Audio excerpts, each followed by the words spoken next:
Bienvenidos al debate de Fundación Libertad y Desarrollo. Hoy queremos hablar sobre un tema que ha resultado controversial, pero que también es importante para la economía de Guatemala, y es la ley de competencia. Y para hablar de este tema contamos con dos expertos, Hugo Maúl, economista, y Mariano Rayo, también economista, que han dado seguimiento a este tema durante años. Así que pues hemos recurrido a voces calificadas para hablar del mismo. Mariano, quisiera iniciar con usted. ¿Cómo entender una ley de competencia? Porque muchas personas tienen ciertas expectativas, pero en términos generales, ¿qué es una ley de competencia?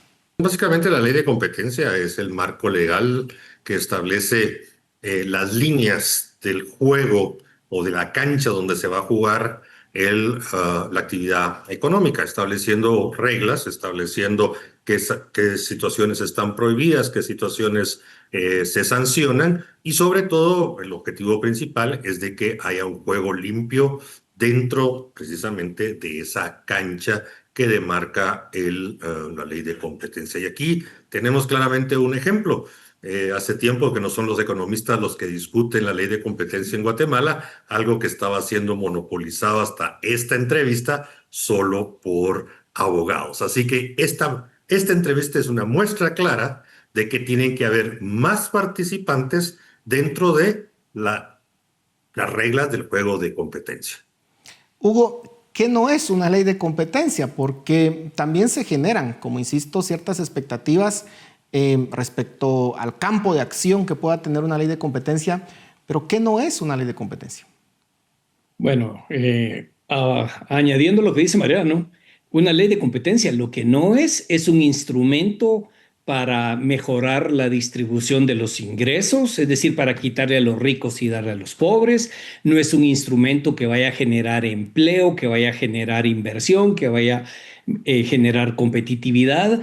Tampoco es un instrumento que vaya dirigido a bajar el costo de la canasta de vida, así como tampoco es un instrumento para reducir la pobreza. Para cada uno de esos problemas económicos hay herramientas específicas. Lamentablemente, aquí se ha vendido la ley de competencia como uno de esos remedios mágicos que lo alivian a uno de todos los males.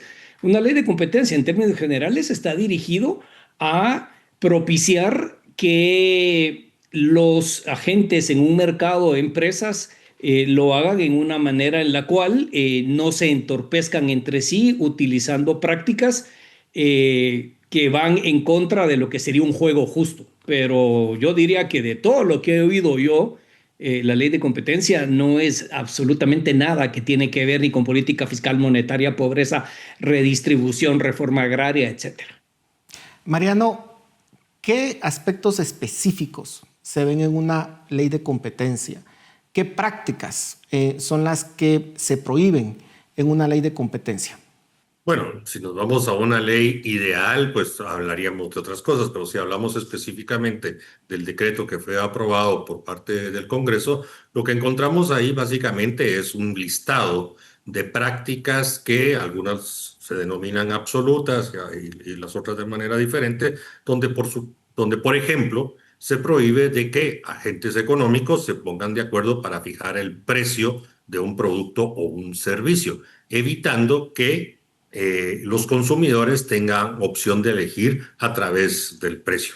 Otras formas de cosas prohibidas tiene que ver con la distribución de territorios, la distribución de que yo solo voy a vender este producto en Zacapa, Chiquimula y Jutiapa, pero mi competencia o quien produce un producto diferente no va a entrar ahí a vender, pero yo le cedo el territorio de Huehuetenango, Quiché y Alta Verapaz. Cosas de esa naturaleza son las que contiene la legislación. También tiene, por ejemplo, pactos colusorios, que es un tema que poco se habla en las compras del Estado, que esa es lamentablemente una práctica muy común y que fomenta la corrupción. Esos son algunos de los elementos que contiene la ley de Guatemala, y por supuesto hay sanciones que se establecen para quienes practiquen esas prácticas comerciales prohibidas. Hugo, ¿cómo se prueba en la práctica este tipo de comportamientos? porque al final la ley establece que la carga de la prueba va a estar sobre la superintendencia, lo cual, digamos, es bueno, ¿verdad? Porque no es que las empresas se tengan que defender, ¿verdad? O probar que no están haciendo este tipo de cosas, sino que se tiene que probar que lo están haciendo. ¿De qué forma se determinan? Si uno habla, por ejemplo, de la experiencia de otros países. Es una excelente pregunta. Debo aclarar que yo me he declarado enemigo de la ley de competencia desde el día uno y sigo siendo enemigo de la ley de competencia. No porque yo favorezca monopolios, oligopolios o carteles, sino simplemente porque considero que una ley que lo que establece, una ley que debe promover la competencia, lo que establece es una serie de exclusiones donde los pelones no se nos aplica, a los que tienen corbata negra de rayas no se los aplica, a los que tienen corbata celeste no se les aplica. Eso, para principiar, no es una ley de competencia porque genera espacios protegidos. Número dos, ¿cómo se prueba? Ahí parte el problema digamos, mi distanciamiento de todas estas versiones de la ley es que se presupone que lo que se denuncia per se es anticompetitivo. Y la competencia es un fenómeno que ocurre en diversos márgenes: precio, calidad, tiempo de entrega, características del producto, etc. Cuando uno anda viendo micos aparejados, llámese comportamientos anticompetitivos, se van a armar casos para probar comportamientos anticompetitivos. Por eso lo que decía Mariano al inicio es crucial en esto. Los abogados sabrán mucho de derecho administrativo, derecho mercantil, pero aquí se requiere una sólida formación económica para poder juzgar los comportamientos que se ven en su justa dimensión. El problema, Paul, y es por lo cual yo me he opuesto a esta ley, es que en un país como Guatemala, con un Estado de Derecho tan débil, como me dijo un fiscal de Nueva York de la Federal Trade Commission, a mí qué me importa la consecuencia económica. Si yo encuentro pruebas de algo que es colusión, aplico el castigo. Bueno, pero es que hay que probar si de verdad afecta al bienestar del consumidor, porque hay comportamientos que no se entienden y que pueden parecer anticompetitivos, como por ejemplo que hoy no estén aquí otros economistas hablando de eso. Entonces podrían decir que el programa es anticompetitivo cuando en realidad es una decisión libre y soberana que trata de maximizar la cantidad de vistas que va a tener el programa, invitando a gente que ustedes creen que podemos aportar algo. Para mí es difícil porque aquí es creer para ver. Si creo comportamientos anticompetitivos, genero esa evidencia. Y el problema es que ante un Estado de derecho tan débil, lo que menos quisiéramos es que la superintendencia de competencia se convirtiera en otra CICIG, donde básicamente lo acusan a uno y uno se va con Pancho porque al final quien acusa tiene la forma de comprobar lo que quiere ver y uno se queda sin herramientas para poder defenderse.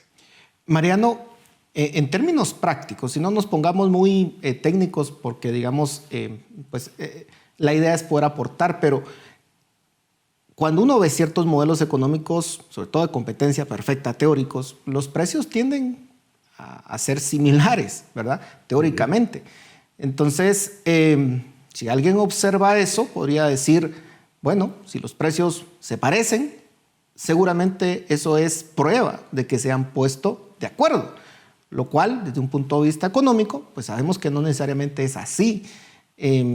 ¿Cómo poder diferenciar y no caer pues ya en lo que Hugo señalaba de acusar de prácticas anticompetitivas cuando en realidad lo que estamos viendo es competencia? Y precisamente es el reto que tiene no solo la aplicación de la ley, que de hecho ya está vigente. Muchos creen que hasta que se constituya o tomen posesión los directores titulares y suplentes está vigente. No, la ley en muchos de sus aspectos ya está vigente y nadie está diciendo nada. El otro hecho es de que para un abogado, que es algo, básicamente este tema lo han ido monopolizando, el hecho de que se parezcan ya da indicios de una práctica colusiva anticompetitiva. Entonces la van a castigar. Cuando el beneficio económico en la estructura de precios, no quiero reiterar lo que dijo Hugo, nos puede demostrar al final algo que es diferente. Pero yo quisiera sumar algo. En todo esto se nos olvida de que quienes vayan a asumir cargos con la nueva ley tienen que tener también experiencia de derecho administrativo. formar, constituir, poner en marcha una institución nueva en Guatemala no es nada fácil. Y ninguno de las personas que hasta la fecha ha sido seleccionada ha podido demostrar su competencia en el sentido de poder crear una una entidad pública nueva. No digamos cuando ya esté en funcionamiento. Ese es otro reto. En Guatemala hay que decirlo claramente, no hay expertos en competencia. ¿Por qué? Porque nunca ha habido ni una ley, no se desarrolló el derecho económico de la competencia, no hay escuela, no hay formación, no hay capacitación. Así que realmente la situación es en este momento con muchos matices de preocupación. Si me permiten, uno de los candidatos que, visto por su CV y su experiencia, era la persona que quizás más sabía, porque estuvo al frente de la Dirección de Promoción de la Competencia del Mineco, pues quedó fuera de todo chance, siendo calificado por algunos como una persona que no tiene experiencia, cuando trascendió 2 gobiernos, y me consta porque participé en diversos foros organizados por esta persona. Es verdaderamente complicado, pero yo suscribo lo que dice Mariano. Esto terminó siendo un coto de caza de abogados. Y ojalá pues tengan la sabiduría de buscar conocimiento y expertise económico para poderles hacer entender que no todo lo que dice la ley aquí es blanco y negro, sino es una gama de grises casi infinita. Uno de los directores suplentes que fue electo, le otorgaron la calificación de 0 en formación académica. Solo con ese dato me quedo. Hablemos un poco sobre cuando en un mercado hay pocos actores, que muchas veces hay sospecha de que ahí, digamos, no hay competencia. Pero tratemos de explicar un poco el tema de economías de escala y por qué eso puede ser eficiente y no necesariamente anticompetitivo. Hugo, ¿cómo lo podemos explicar de una forma muy simple? Bueno, bien sencilla. Yo vivo en un pueblito aquí en la zona 16 donde hay 2 panaderías y las 2 cobran el mismo precio. Y los 2 señores, me consta, no se llevan bien porque tuvieron un pleito de vecinos y ponen el mismo precio. Entonces, ahí hay una primera condición. Que haya un solo precio o que hayan pocos competidores no quiere decir que haya falta de competencia. Y la otra cuestión también es cuando el tamaño de la empresa hace que sea más eficiente para el consumidor y para la sociedad que haya un solo productor, porque el productor puede alcanzar a través de los volúmenes de producción costos más bajos en la producción de un determinado bien. Eso ocurre, la televisión por cable es un ejemplo de eso, la distribución masiva de productos, determinados productos también lo puede ser, la construcción de diversos, en algunas industrias que la inversión inicial es tan grande. Pero en todo caso, en esas condiciones, cuando son bienes muy sensibles para el bienestar del consumidor, se acepta, salvo algunos grupos bastante extremos, que haya una regulación por parte del gobierno, como lo hay en la electricidad, como lo hay de alguna manera en telecomunicaciones.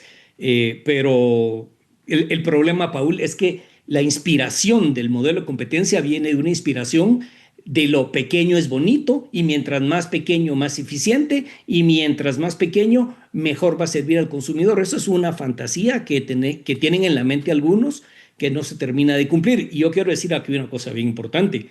Yo lo que no entiendo es por qué ir a una ley con tanta sofisticación como esta cuando no hay experiencia. ¿Por qué no se empezó de una manera gradual y evolutiva a crear capacidades? Ahí siento yo que hay un error de inicio y de concepción en el tema.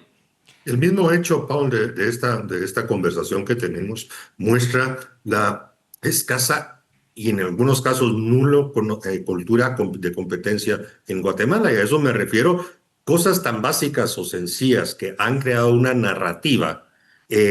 Hay que empezar a explicarlas para que no busquen objetivos que no tiene una política y una ley de competencia. Y en eso quiero decir algo. Una ley no puede ser antecedente de una política de competencia. Una política de competencia tiene que tener como uno de sus derivados una ley. Aquí pusimos la carreta antes de los bueyes.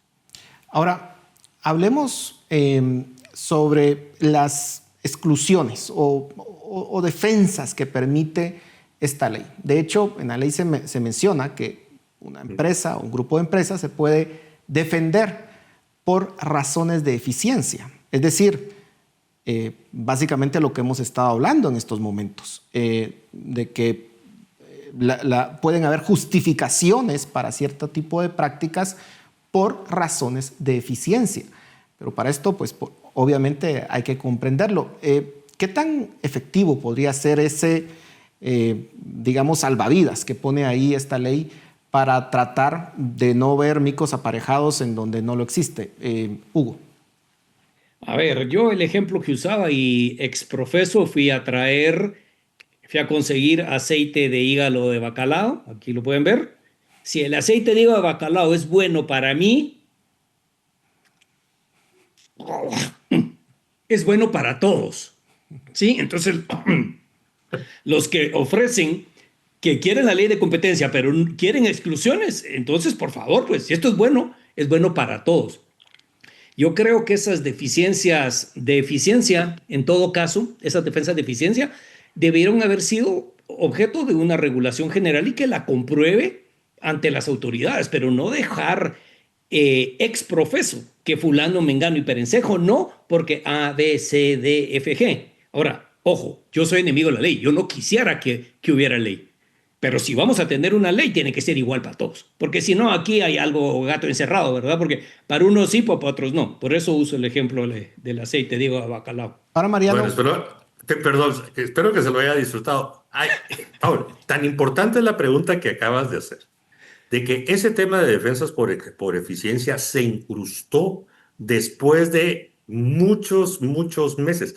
Fue como que la solución para tratar de explicar de que todo lo que está anterior no necesariamente es lo correcto. Entonces se les ocurrió, y eso sobre la base de experiencias de otros países, incrustar un nuevo artículo de defensa por eficiencias, porque no encontraban otra manera de explicarle a los agentes económicos el contenido de la ley de competencia. Ya me quedan... Excelente punto el de Mariano, excelente, porque lo que están reconociendo aquí es que no saben cómo juzgarlo. Entonces, como no saben cómo juzgarlo, se curan en salud. Pero entonces, ¿por qué nos empezamos con una política de competencia? Mariano ahorita lo acaba de decir, a mí eso se me había pasado. Es que se aprende a correr gateando, pero aquí nos fuimos de una vez a la carrera de la maratón sin haber entrenado. Ya tengo pocos minutos, pero también hay casos en los cuales se puede dar esto. Es decir, en donde efectivamente puede haber colusión de precios y prácticas anticompetitivas. O sea, también es una realidad. Mariano, ¿cómo se tiene que probar? Digamos, ya hablamos de que es difícil. Pero ¿qué pasa si como en otros países, por ejemplo en Chile, encontraron, digamos, una colusión de precios del papel confort, que es el papel higiénico, digamos, y es un famoso caso, digamos, en donde se habían puesto de acuerdo. Y para eso pues encontraron correos y todo, ¿no? O sea, en esos casos por supuesto que tiene que aplicarse o no. No, por supuesto, no, es que nadie niega de que puedan existir prácticas entre agentes o de un agente económico que sea anticompetitivo, de que genere acciones o decisiones que afectan a la competencia o que impiden la competencia, por supuesto, pero por eso es que hay que iniciar con una política. Una política lo que define es, miren, en este mercado guatemalteco, estas son las reglas de juego y eso lo establece la política. Ustedes jueguen en eso. Ahora, si ya hay prácticas como el caso que has mencionado y que hay en Guatemala, hay algunos casos también identificados, pues bueno, que sea primero la política la que trate de persuadir a la gente que se disuada de hacerlas. Si todo eso no funciona, bueno, entonces ya nos vamos a otra parte que serían acuerdos gubernativos, acuerdos ministeriales y en última instancia la ley. Es que así es el orden de las cosas. No como, y vuelvo a insistir, la peor decisión que tomaron fue primero aprobar la ley, no desarrollar una política y lo peor, lo van a ejecutar con gente sin experiencia. Hay un sector, y no voy a decir nombre, ¿verdad?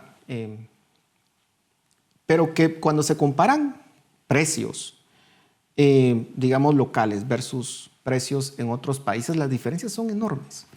Y con productos que son, digamos, vendidos a nivel internacional y que en redes sociales constantemente se están quejando de eso. ¿Cómo proceder en esos casos. A ver, Paul, y eso es yo tengo problema con la ley en general, pero en términos prácticos, hay un tema que se llama defensa de la competencia. Ese caso de que la misma cosa vale aquí diferente que en otro lugar, lo que hay que ir a ver son las barreras creadas por el propio Estado, normativas, regulaciones, permisos, licencias, favores, etcétera, y quitarlas, porque lamentablemente la ley eso no lo va a quitar, porque la parte de abogacía de la competencia, defensa de la competencia, la deja perdida en un artículo. Yo, en todo caso, lo que hubiera dicho es que primero ver la paja la viga en el propio ojo antes de ver la paja en el ojo ajeno. ¿Por qué no desmantelamos toda esa superestructura regulatoria que provoca que hayan mercados protegidos? Pero eso no es objeto de esa ley. Entonces, en sentido práctico, yo soy enemigo porque creo que estamos cazando brujas y no hemos sentado las bases institucionales y empíricas y de experiencia para poder hacer funcionar una cuestión de estas. Tengo 30 segundos y quisiera sus conclusiones. Mariano, empezamos con usted. Bueno, como lo dije, ya tenemos una ley vigente con preocupación en cuanto a la estructura organizacional, la posibilidad que efectivamente puedan crear una entidad técnica. Está visto que ya tiene mucha politización y vuelvo a insistir, sin una política de competencia y lo que dijo Hugo, lo reitero, el desmantelamiento de todas las barreras que tiene el ejercicio productivo, el ejercicio empresarial en Guatemala, la ley va a ser poco o nada para alcanzar el objetivo que esa misma se plantea. Hugo, terminamos con usted.